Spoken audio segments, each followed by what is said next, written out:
नमस्कार, मैं भावना। चलिए देखते हैं झारखंड की 15 फटाफट बड़ी खबरों को।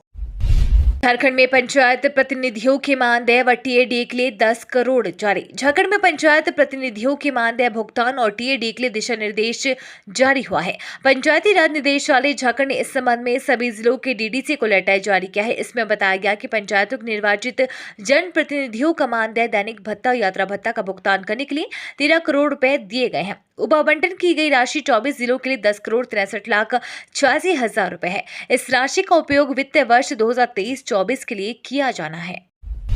त्योहार की बौछार से अगस्त में बैंक में छुट्टी की भरमार। अगले महीने अगस्त माह में बैंक लगभग 15 दिन बंद रहेंगे। त्योहार एवं अन्य कारणों से बैंक बंद रहेंगे, तो अगर आप लोग भी बैंक से किसी भी समस्या से पैसे का लेन देन करना है तो आप लोग अपना बैंक से लेन देन कर सकते हैं। बैंक बंद होने की वजह से आपका जरूरी काम के लिए इंतजार करना पड़ सकता है। ऐसे में आप UPI, mobile banking, internet banking के जरिए अपने जरूरी काम निपटा सकते हैं। वहीं कैश निकालने के लिए आप एटीएम का इस्तेमाल कर सकते हैं। झारखंड में नहीं घटेगा अल्पसंख्यक विद्यालय के शिक्षकों का वेतन। झारखंड में 30 अगस्त 2022 से पूर्व गैर सरकारी सहायता प्राप्त विद्यालयों में नियुक्त शिक्षकों को पुराने वेतनमान के अनुरूप वेतन मिलेगा। स्कूली शिक्षा एवं साक्षरता विभाग द्वारा इस संबंध में पूर्व में जारी पत्र में संशोधन किया गया है। शिक्षा विभाग ने इस संबंध में शुक्रवार को पत्र जारी कर दिया है। शिक्षा सचिव द्वारा सभी जिला शिक्षा अधीक्षक को जारी पत्र के अनुरूप वेतन भुगतान की प्रक्रिया पूरी करने को कहा गया है। ऐसे में राज्य के अल्पसंख्यक विद्यालयों में 30 अगस्त 2022 से पूर्व नियुक्त शिक्षकों को अब 9300 से 34,500 का वेतनमान व 4200 रुपए का ग्रेड पे मिलेगा, जबकि शिक्षा विभाग द्वारा शिक्षकों का वेतनमान 5200 से 20,200 कर दिया गया था। झारखंड के 43,000 पारा शिक्षक आज देंगे आकलन परीक्षा। राज्य के पारा शिक्षकों की पहली आकलन परीक्षा आज होगी। इसकी तैयारी झारखंड एकेडमिक काउंसिल ने पूरी कर ली है। राज्य में सभी जिलों में 81 परीक्षा केंद्र अंगीभूत और बीएड कॉलेज में बनाए गए हैं। इसमें लगभग 43,000 परीक्षार्थी शामिल होंगे। परीक्षा में कक्षा 1 से 5 में लगभग 36,000 और 6 से 8 में लगभग 7,000 शिक्षक शामिल होंगे। सफल होने पर शिक्षकों का मानदेय 10% तक बढ़ेगा। जो शिक्षक परीक्षा में सफल नहीं होंगे उन्हें परीक्षा पास करने के लिए 3 और अवसर दिए जाएंगे। शिक्षकों के लिए कुल 4 आकलन परीक्षा होगी।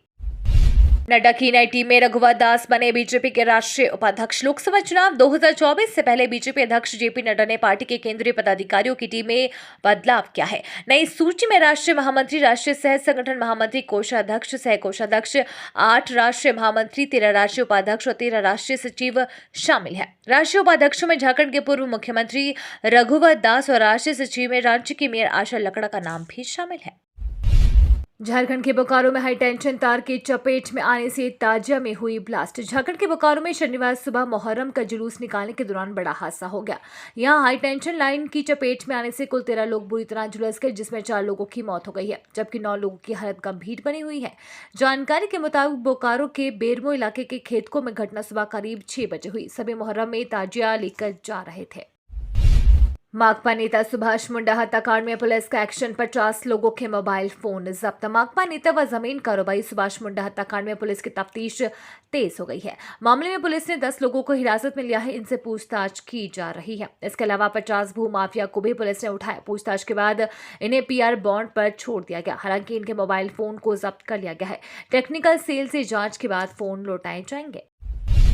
स्पीकर ने विधायकों से कहा, सत्र का ज्यादा से ज्यादा उपयोग जनता के कल्याण के लिए करें। झारखंड विधानसभा का मानसून सत्र शुरू हुआ। पहले दिन स्पीकर रविंद्र नाथ महतो ने अपने संबोधन में कहा, ये सत्र छोटा जरूर है पर अत्यंत महत्वपूर्ण है। इसलिए सभी सदस्य इस सत्र का ज्यादा से ज्यादा उपयोग अपने क्षेत्र की जनता के कल्याण के लिए करें। जन समस्याओं के निवारण के लिए सदन में सार्थक विमर्श जरूरी है। ये विमर्श सभी सदस्यों की उपस्थिति में ही संभव हो पाएगा। उन्होंने कहा, व्यय विवरणी के व्यवस्थापन के लिए 1 दिन, राजकीय विधेयक के लिए 3 दिन और गैर सरकारी संकल्प सभा के अंतिम कार्य दिवस के लिए निर्धारित है। कैश कांड में आरोपी 3 विधायकों का कांग्रेस ने वापस लिया निलंबन। कांग्रेस ने अपने 3 विधायकों डॉक्टर इरफान अंसारी, नमन विकसल और राजेश कच्छप का निलंबन वापस ले लिया। पार्टी के झारखंड प्रभारी अविनाश पांडे के निर्देशानुसार तीनों को तत्काल प्रभाव से निलंबन मुक्त किया गया। ये जानकारी प्रदेश कांग्रेस अध्यक्ष राजेश ठाकुर ने दी। ठाकुर ने बताया कि पार्टी के राष्ट्रीय अध्यक्ष मल्लिकार्जुन खड़गे ने भी तीनों को निलंबन मुक्त करने की अनुशंसा पर सहमति दी थी। झारखंड के 81% यूनिवर्सिटी के नेक से ग्रेडिंग नहीं, सिर्फ 2 को ए ग्रेड। झारखंड के 81% वीवी को अभी तक नेक से ग्रेडिंग नहीं मिला है। इसमें सिर्फ 2 संस्थानों को ये ग्रेडिंग का दर्जा प्राप्त है। इसमें बीआरटी मेसरा और निर्मला कॉलेज शामिल है। इससे प्रदेश की उच्च शिक्षा की गुणवत्ता पर सवालिया निशाना खड़े हो रहे हैं। दूसरी ओर नेक से मूल्यांकन नहीं होने पर वीवी यूनिवर्सिटी ग्रांट्स कमीशन की ओर से मिलने वाली आर्थिक सहायता से भी वंचित रह सकते हैं। झारखंड में फिर सूखे की आहट, बारिश के इंतजार में खेतों में सूख रहे बिचड़े। झारखंड में मानसून का आगमन तो हुआ, लेकिन मानसून कमजोर पड़ने की वजह से झारखंड किसानों के सामने एक बार फिर सूखे की नौबत आ गई है। इस बार भी मानसून ने अगर साथ नहीं दिया तो किसानों के लिए संकट और बढ़ जाएगा। बता दें कि झारखंड अब तक 436 मिलीमीटर से ज्यादा बारिश हो जानी चाहिए थी, लेकिन राज्य में अब तक करीब 236 मिलीमीटर के आसपास ही बारिश हुई है। वहीं राज्य में कई जिले ऐसे भी हैं जहां अभी तक रोपा नहीं हुआ है। राज्य के किसान अभी तक बारिश की आस में है, आसमान की ओर देखने को मजबूर हैं। देवघर के 45वें डीसी के रूप में विशाल सागर ने लिया पदभार। देवघर के 45वें डीसी के रूप में विशाल सागर ने निवर्तमान डीसी मंजूनाथ भजंत्री से पदभार ग्रहण किया। इस अवसर पर मंजूनाथ भजंत्री ने उन्हें बधाई दी और शुभकामनाएं दी। नए डीसी विशाल सागर ने कहा कि वर्तमान में राजकीय श्रावणी मेला 2023 का संचालन बेहतर तरीके से हो, यह मूल प्राथमिकता होगी। हमारा प्रयास होगा कि देवघर जिले की अंतर्राष्ट्रीय छवि को और भी बेहतर बनाया जाए। रिम्स की स्थापना के 2 साल बाद भी नहीं शुरू हो सका किडनी ट्रांसप्लांट। झारखंड में किडनी ट्रांसप्लांट की व्यवस्था शुरू हो जाती है तो यहाँ के मरीजों को दूसरे प्रदेशों में इलाज के लिए नहीं जाना पड़ता। इसी सोच के साथ जुलाई 2021 में रिम्स के नेफ्रोलॉजी विभाग में state organ and tissue transplant organisation की स्थापना तो जरूर हुई, लेकिन शुरू नहीं हो सकी किडनी ट्रांसप्लांट की सुविधा। इस बीच में रिम्स के 2 निदेशक भी बदल चुके हैं। वहीं प्रभारी निदेशक डॉक्टर आर.के. गुप्ता इसकी शुरुआत को लेकर प्रयास कर रहे हैं।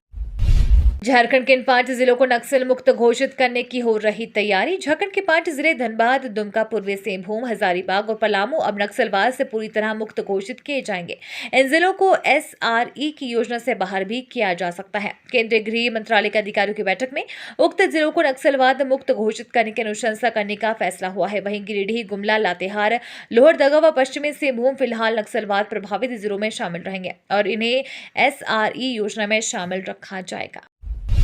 दिल्ली से जुड़े विधेयक पर संसद में सरकार को कड़ी चुनौती देने की तैयारी में विपक्षी गठबंधन इंडिया के घटक दल अपने सांसदों को विज्ञापन जारी करने से लेकर अस्वस्थ नेताओं के लिए एम्बुलेंस की व्यवस्था करने तक हर वो कदम उठा रहे हैं, जिससे ये सुनिश्चित हो सके कि अगले सप्ताह दिल्ली से संबंधित अध्यादेश के स्थान पर संसद में लाए जाने वाले विधेयक पर चर्चा और मतदान के दौरान सत्ता पक्ष को कड़ी चुनौती दी जा सके। कांग्रेस समेत इस गठबंधन के सभी दलों का ये प्रयास है कि विधेयक पर चर्चा और मतदान के दौरान सदन में उनके सदस्यों की 100% मौजूदगी रहे। ये तो थी आज की बड़ी खबरें। अपने गांव या शहर की न्यूज देखने के लिए हमें कमेंट्स में जरूर बताएं कि आप न्यूज को कहां से देख रहे हैं।